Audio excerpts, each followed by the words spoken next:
Myanmar's military confirmed it fired warning shots yesterday at a Chinese Red Cross aid convoy on its way to help victims of last week's powerful earthquake. The vehicles were approaching Ommati village in northern Shan state. Myanmar says the vehicles did not stop while driving through the conflict zone, adding the Chinese Red Cross gave no notice of their presence. Beijing says both the rescue team and supplies are safe, urging all parties to prioritize relief efforts. Aid agencies and foreign governments have been calling for a pause in the fighting across Myanmar in the midst of years of a civil war. But Myanmar's ruling military chief has rejected ceasefire proposals, even as a major rebel alliance declared a unilateral one-month ceasefire. The military has also been slammed for carrying out airstrikes after the earthquake.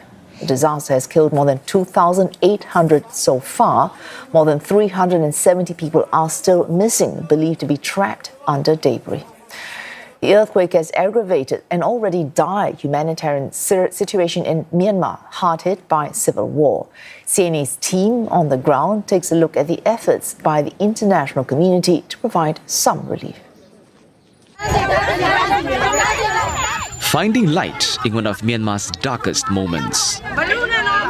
In the outskirts of Mandalay, one of the worst-hit areas by Friday's powerful earthquake, acts of kindness are emerging in Jamyatasi Township.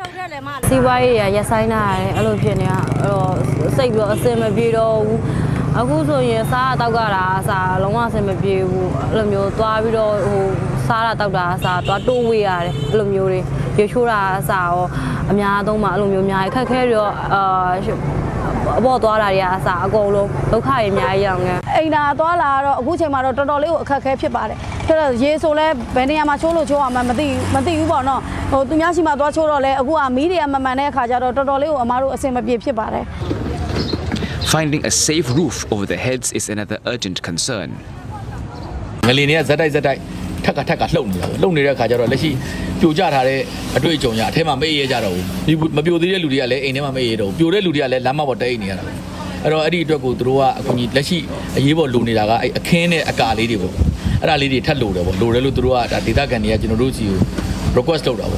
While most volunteers are from within Myanmar, international help has also arrived.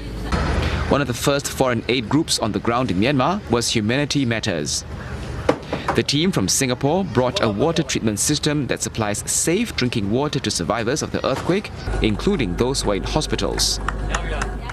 They're also setting up temporary shelters for 600 families who lost their homes. For the next 2 months, the relief shelters will provide toilets, living spaces and communal kitchens, offering some relief to those left with nothing.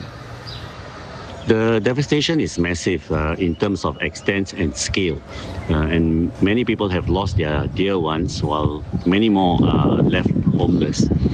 People are traumatized, not only by the original devastating earthquake, but also by the daily occurrence of the string of aftershocks measuring between 5 to 6.4 magnitude. So those whose homes are destroyed or damaged, and those who fear to return to their homes are now living in the open in the midst of a heat wave with soaring temperatures of over 37 degrees Celsius. It is therefore crucial that they are protected from the trying weather elements and are appropriately hydrated to prevent any illnesses. The United Nations says 25 rescue teams from 13 countries are now on the ground in Myanmar. But the backbone of the relief efforts is the people of Myanmar.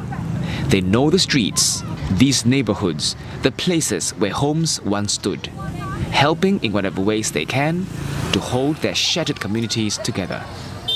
Leong Wai Kit, CNA.